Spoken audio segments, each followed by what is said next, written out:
Bonjour à tous les Congolais et à mes sœurs congolaises. Je fais cette vidéo spéciale pour lancer une sonnette d'alarme à tous les Congolais. Le Congo ne va pas bien. Le Congo ne va pas bien. Nous savons tous que notre pays est à terre, mais jusqu'à la santé. Mais s'il n'y a pas la santé, mais il n'y aura plus de Congo. Le Congo ne va pas bien. La santé des Congolais est menacée. Le nouveau rapport du programme national de lutte contre le sida est alarmant.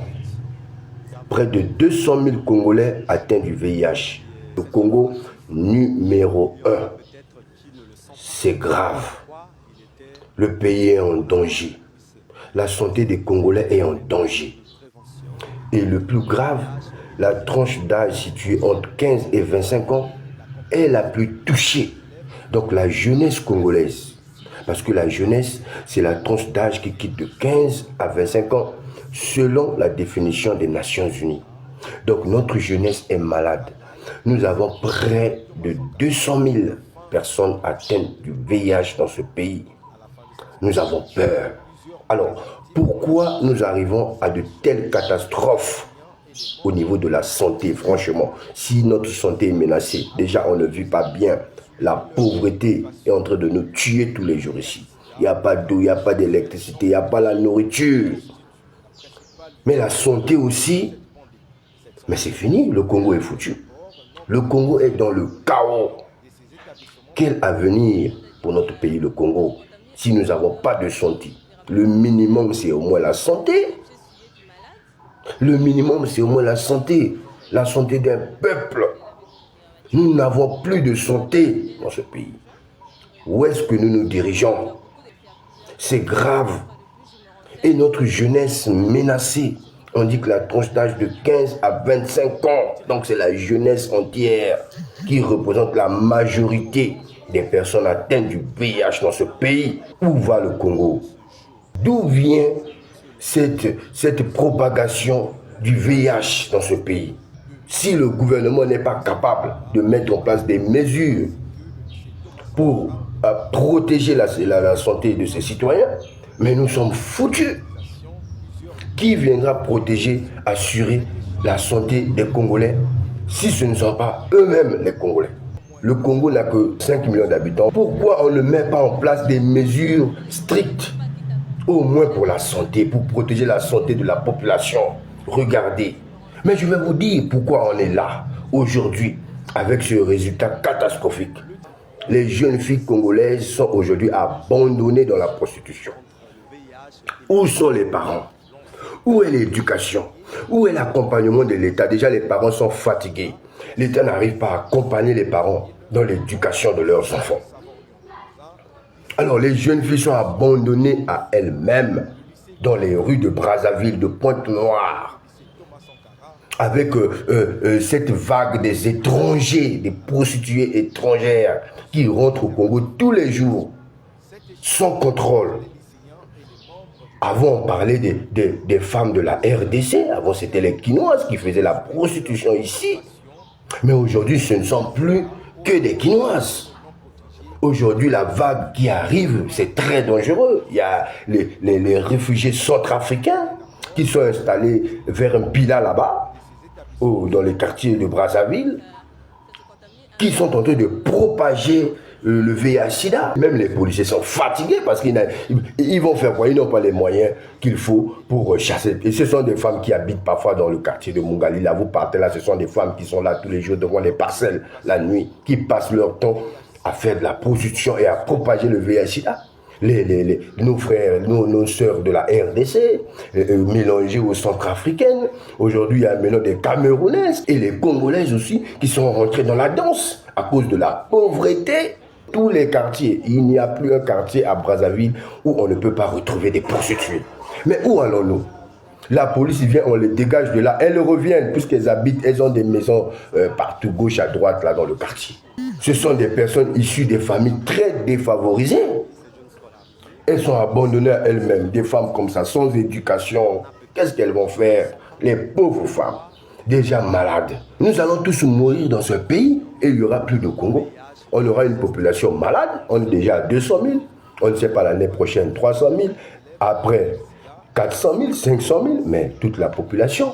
Qu'est-ce qu'il faut pour éradiquer ce phénomène, ce fléau, ce mauvais vent de la prostitution ici à Brazzaville et dans d'autres villes du Congo? Les gens ont d'abord faim, on n'a plus d'avenir, mais on est malade. Mais où allons-nous? Où va ce pays?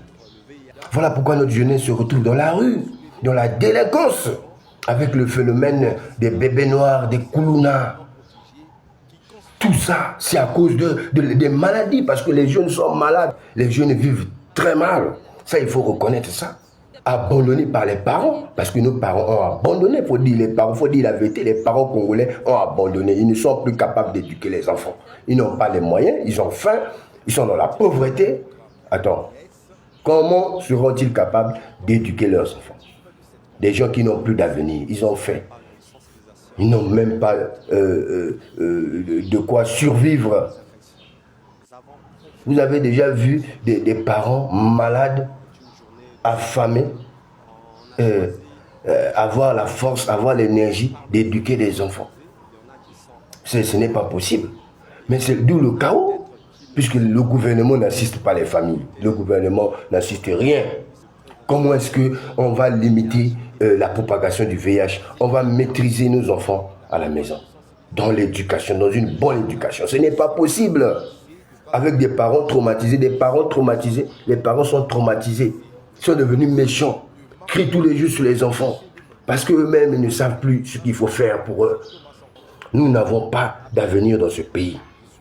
Alors il faut tout changer, il faut aller à la source, à la fondation. Quel est notre avenir? Quel est l'avenir du Congo? Quel est l'avenir de la jeunesse congolaise? Quel est l'avenir des citoyens congolais? Parce que nos sœurs de la République centrafricaine qui viennent propager le sida ici, nos sœurs de la RDC qui viennent propager le sida, accompagnées des Congolaises qui sont frappées de plein fouet par la pauvreté, sont obligées d'aller se prostituer parce que le pays est foutu, le pays est malade, il n'y a pas de boulot, il n'y a pas d'avenir pour la femme congolaise. C'est malheureux.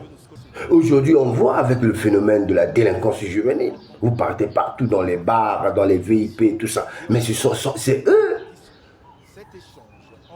Les jeunes sont abandonnés à eux-mêmes. Et les jeunes filles rentrent dans la danse. Le gouvernement qui déjà n'arrive plus. On est déjà à 3 ans, 2021, 2024. Ça fait combien d'années? Ça fait 3 ans. 3 ans, il reste que 2 ans. 2 ans. C'est en 2 ans qu'on peut faire quoi? Si en 3 ans on n'a pu rien faire, en 2 ans on fera quoi? Pour limiter la propagation du VIH, il faut sensibiliser les jeunes, il faut éduquer la jeunesse. Où était le gouvernement à l'époque? Le gouvernement ne voyait pas tout ça. Ne voyait pas comment les femmes sont étalées sur les grandes avenues, les artères de Brazzaville pendant la nuit. Parce que c'est clair qu'elles sont malades psychologiquement.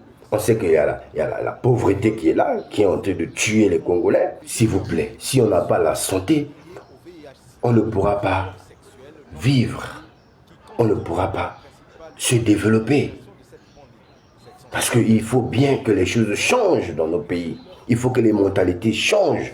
Mais on va changer nos mentalités comment? Si on est malade. Je lance une sonnette d'alarme à toute la population congolaise d'être vigilant. Soyez vigilants, mes frères. Soyez vigilantes, mes sœurs. Nous sommes en danger, le danger est autour de nous. Nous vivons dans un pays dangereux. Notre pays, aujourd'hui, est devenu l'un des pays les plus dangereux d'Afrique. Sur le plan santé. Le Congo est devenu un pays dangereux. Qui va venir changer la situation actuelle des Congolais? Ce sont les étrangers. C'est nous-mêmes qui devons nous lever. Sensibiliser la population, sensibiliser notre jeunesse face au danger de cette maladie, face au danger de ces erreurs, la délinquance juvénile, la délinquance sexuelle, toutes ces mauvaises pratiques. Il faut qu'on se lève pour sensibiliser nos enfants, nos sœurs. Allez au Centre national de lutte contre le sida, au CHU là-bas. Mais vous allez voir, c'est catastrophique. Faites des enquêtes. Mais parce que si vous ne rentrez pas dans ces enquêtes, vous ne faites pas des enquêtes, mais vous n'allez pas connaître, vous n'allez pas comprendre. Éduquez-vous sur la maladie. Sensibilisez vos enfants, sensibilisez votre communauté face à ces dangers. On est malade. Alors, on n'a pas dit qu'il faut chasser les étrangers, mais il faut les prendre en charge, ces personnes malades-là. Il faut mettre fin à ce phénomène de prostitution qui est en train de détruire notre jeunesse, nos jeunes filles. Écoutez, c'est un problème de culture. Nous sommes des Congolais, nous sommes des Bantous, nous avons nos cultures. Ce que je sais, ce que j'ai appris de mes parents, ce que j'ai appris de notre culture, c'est que vraiment, je ne sais pas, la prostitution, c'est vrai que c'est le vieux métier du monde, mais vraiment les Bantous, ça ne fait pas partie de notre culture. Il ne faut pas prendre ce que les autres ont, ce qui vient de l'extérieur pour copier. On ne copie pas tout. On peut copier ce qui est bon, mais ce qui est mauvais, on rejette. Ça ne fait pas partie de notre culture. De nos valeurs, je doute. Pas les Congolais de Brazzaville. Nous n'avons pas ça dans notre sang. Vraiment, ce côté, je me lève contre ça. Ça ne fait pas partie. Les femmes congolaises ont toujours été des femmes respectueuses. Il suffit juste de guetter, de jeter un coup d'œil sur les vieilles photos. À la vieille époque, nos papas, là, ceux qui sont aujourd'hui, ceux qui dirigent, qui ont bien vécu, qui nous sacrifient aujourd'hui, parce qu'ils veulent rester là. Comment ils ont vécu? Ils sont là, ils vieillissent avec les cheveux blancs. Ils ne veulent pas que nous, on puisse vieillir comme eux. Ils veulent nous sacrifier. Voilà pourquoi il faut le laisser aller. Ils voient bien se prostituer tous les jours, la nuit. Dans les rues de Brazzaville, partout. Ils voient, ils sont au courant. Mais ils veulent nous sacrifier. La police est limitée, la police va faire quoi? Qu'est-ce que les policiers vont faire? Ils n'ont pas les moyens. Ils n'ont même pas de carburant pour déplacer leur véhicule. À pied, ils sont fatigués. Eux-mêmes, ils sont fatigués. Ils sont fatigués. Ils ont trop de problèmes. Le policier n'a même pas le moral pour bien effectuer ses missions de police urbaine. Assurer la sécurité de la population. Ils n'ont pas le moral. Le pays à terre. La police, n'en parlons pas. Bon, des policiers comme ça, vous voulez qu'ils fassent quoi? Ils viennent aujourd'hui en chasse, ne venez plus ici, on arrête les prostituées, Mungali, partout, tous. Ils reviennent encore, ils habitent là, dans ces maisons-là, ils habitent là. Il faut les déloger de ces maisons-là. Ces prostituées originaires de la RDC, ces femmes-là qui sont partout dans la ville de Brazzaville. Il faut les déloger, il faut les identifier. On les identifie, on les met de côté, on les donne des soins. Et après, bon, on verra comment les accompagner. On n'a pas dit de les chasser, ce sont des êtres humains, ils ont des droits. Mais il faut les identifier, il faut les éloigner, il faut les isoler, afin qu'ils ne contaminent pas les autres. Donc je lance cette alerte pour sensibiliser les Congolais et les Africains en général qui sont en République du Congo. Que notre pays, la santé du Congo est au rouge. Le Congo est malade à tous les niveaux. Et donc, nous devons nous lever comme un seul peuple. Les vieux, ils sont déjà vieux. Ils ont déjà les cheveux blancs.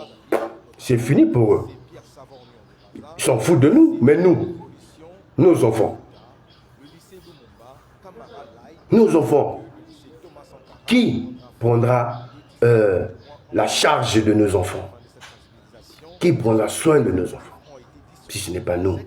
Alors, passez le message de sensibilisation. Près de 200 000 personnes atteintes du sida au Congo.